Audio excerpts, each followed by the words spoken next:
राधे राधे महाराज जी। महाराज जी, आपके श्रीमुख से कई बार सुना है कि प्रारब्ध को भोगना ही पड़ता है, संचित को भजन से नष्ट कर सकते हैं किंतु क्रियामान हमारे वश में है। किंतु महाराज जी, क्रियामान का कर्ता है कौन है? जीव है, ईश्वर है, या गुण जीव स्वयं को कर्ता मानता है? अहंकार, अहंकार, अहंकार। भगवान ने गीता जी में कहा है, अहंकार विमूढ़ात्मा कर्ताहमिति मन्यते। अहंकार अज्ञानी अपने को कर्ता मानता है।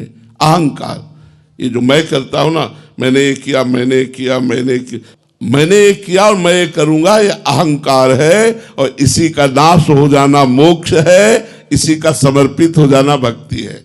भक्ति में समर्पण है, ज्ञान में इसका नाश है, अज्ञान का नाश। ये अज्ञान ही अहंकार है। संस्कृत मूल सूल प्रदनाना, सकल शोक दायक अभिमाना। ताते करे कृपा निधि दूरी, सेवक पर ममता अति भूरी। भगवान ही इस अहंकार को मिटा दे, नहीं तो यह अहंकार बना ही रहता है और दुर्गति का कारण बनता है। जैसे आपने 500 संतों को भोजन पवाया, तो 500 संतों को पता भी नहीं चलना चाहिए कि भोजन किसने पवाया, लेकिन वो फूला फूला इतना घूमेगा और अपने मित्रों में, रिश्तेदारों में और फोन सारे पुण्य नष्ट कर रहा है। सारे अपने सुकृत जो संतों को पवाने से वो सारे सुकृत नष्ट कर रहा है। अच्छा, दान पुण्य तीर्थ याटन तपस्या सबको चाट जाता है अहंकार। ये अहंकार बहुत बड़ा अजगर है, सबको लील जाता है। अब हमें इस अहंकार से ज्ञान बचाता है। हमने देखा, कानपुर में हम थे जब सन्यास में, तो एक आते थे मैदा फैक्ट्री के मालिक, लेकिन वो सुलझे हुए इतने थे, संत थे वो, इतना बड़ा वैभव, ऐसे संत। अब उन्होंने यज्ञ कराई, करोड़ों की यज्ञ कराई, पूरे कानपुर में कोई भी खाए पिए आके सब। और वो क्या करते थे जानते हो?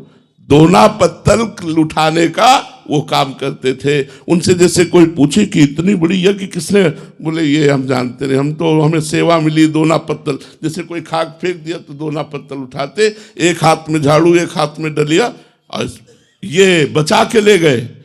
कोई नहीं जान पाया और बचा के ले गए अपने पूरे पुण्यों को।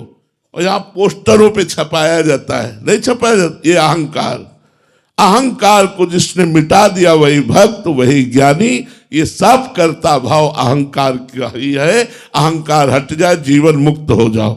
अहंकार ही बंधन का कारण। संस्कृति मूल, जन्म मरण का मूल चक्र यही अहंकार है। और ये अहंकार बर्दाश्त नहीं करेगा कि वो ओपन ना करे। दान ऐसे दिया जाता है कि दाहिने हाथ से दे दो, बाएं हाथ को पता न चले कि क्या दिया गया। लेकिन ऐसा दान कौन देता है? कोई विवेकवान। नहीं तो प्रायः रहता है कि कुछ लोग तो जाने, कुछ लोग जाने कि हमने कुछ दिया है जिससे हमारे अहंकार को सुख मिलता है। जो आपको लाभ मिलना चाहिए था वो लाभ नहीं मिल पाएगा। इसीलिए प्रायः लोग दान पुण्य और तीर्थयाटन बड़े बड़े व्रत करके भी जो लाभ मिलना चाहिए वो नहीं ले पाते, क्योंकि वो गाते हैं, वो अपने मुख से अपनी प्रशंसा करते हैं, अपने दान और तप का वर्णन कर देते हैं, जिससे उसका प्रभाव क्षीण हो जाता है। जो फल मिलना चाहिए वो उसे नहीं प्राप्त हो पाता है। तो ये कर्ता भाव अहंकार है, और इसी अहंकार को मिटाने के लिए साधना है, सत्संग है, शास्त्र स्वाध्याय, संतों की कृपा, गुरु की कृपा, भगवान की कृपा, इसी से अहंकार नष्ट होता है। महाराज जी, अहंकार युक्त जो जीव से क्रियाएं कराई जा रही हैं, ये प्रारब्ध कर्म के प्रेरित होके ही होता है? नहीं, 3 गुणों से। प्रारब्ध तो केवल शुभ अशुभ का फल देगा। कर्म 3 गुणों से प्रेरित होकर होता है, सतोगुण, रजोगुण, तमोगुण। तमोगुण आया तो हिंसा, द्वेष, क्रोध और निद्रा, आलस्य, प्रमाद। रजोगुण आया तो भोग, धन, छल, कपट, ये सब। सतोगुण आया तो सत्संग, शास्त्र स्वाध्याय, नाम जप, इसमें मन लगेगा। ये 3 गुणों से 3 प्रकार के कर्म। ये नया कर्म बन रहा है? हाँ, ये नया कर्म बन रहा है। 3 गुणों के द्वारा प्रेरित तो अहंकार से नया कर्म बनता है। उसी को जो हम कृष्णार्पणम कर देते हैं तो वो कर्म हमको फल नहीं देगा, वो हमको बांध नहीं पाएगा, वो हमें भगवत प्राप्ति कराएगा। इसीलिए सबसे कहते हैं कि अगर आपको 8 घंटे ना ध्यान रहे तो 8 घंटे कार्य करने के बाद हाथ जोड़िए, 1 सेकंड का कार्य है।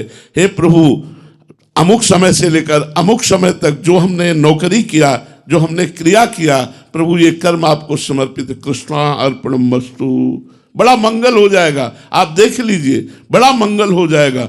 बिना किसी प्रयास के आप भगवत प्राप्ति कर लेंगे। जब आपको समय मिले राधा राधा उच्चारण कर लिया और जो कर्म है वो भगवान को समर्पित कर दिया और कोई पापाचरण न किया, तो इसी जन्म में आप आनंदित हो जाएंगे। और आपका जो अगर अगला जन्म हुआ तो बहुत जोर का जन्म होगा, और अगर कहीं अंतिम समय भगवान का स्मरण आ गया तो भगवत प्राप्ति हो जाएगी। श्री राधा वल्लभ।